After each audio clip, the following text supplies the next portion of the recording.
با گذشت بیشتر از 4 ماه تاجیکستان هنوز هم منطقه ها و محله های تبادل شده در بخش مرزی با قرقیزستان را اعلان نمی کند.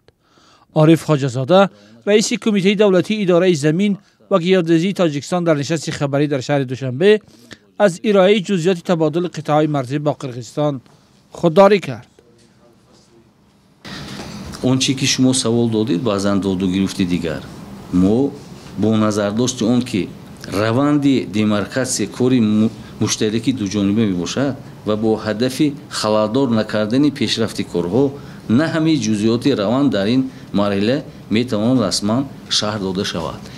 این چیزهای ما با موافقه یکدیگر راهبری کمیسیون مشترک بین دولتی می تواند این چیزا بعد از با اتمام رسانیدن این کارهای دیمارکاسیونی رسانه‌ای کرده شود. خودداری رئیس کمیته زمین در حالی است که سازشنامه های دو کشور به امضا رسیدند.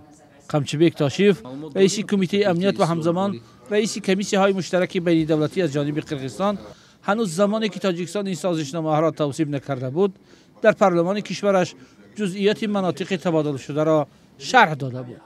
نعمت الله میرسیدوف تحلیلگری مسائل مرزی میگوید دلیل برای پیشنهاد نشدن جزئیات سازش مرزی از منصبداران تاجیک را نمی‌بیند.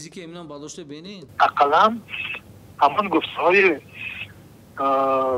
رئیس کمیسیون را از جانب قرقیزستان رئیس کمیته امنیت ملیشون تشریف که گفته بود هم را تصدیق کردن در کار بود به فکرم.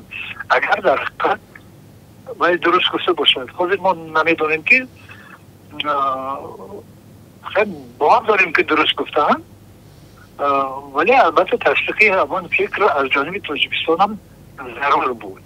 برخی از کاربران شبکه‌های اجتماعی یک دلیل خودداری مقامداران تاجیک از شرح جزئیات سازش مرزی را به آن ربط دادند که نسبت به قرقیزستان تاجیکستان مناطق بیشتر را از دست داده است.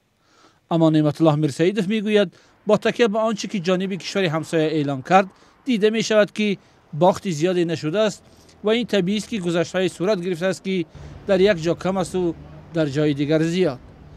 تاجیکستان و قرقیزستان بحث بیش از 40 ساله مرزی و ارضی میان یکدیگر را پس از نزاع و درگیری‌های زیادی که از هر دو طرف ده‌ها کشته و زخمی بر جای گذاشت در بهار امسال با امضای سازشنامه دائمی حل کردند.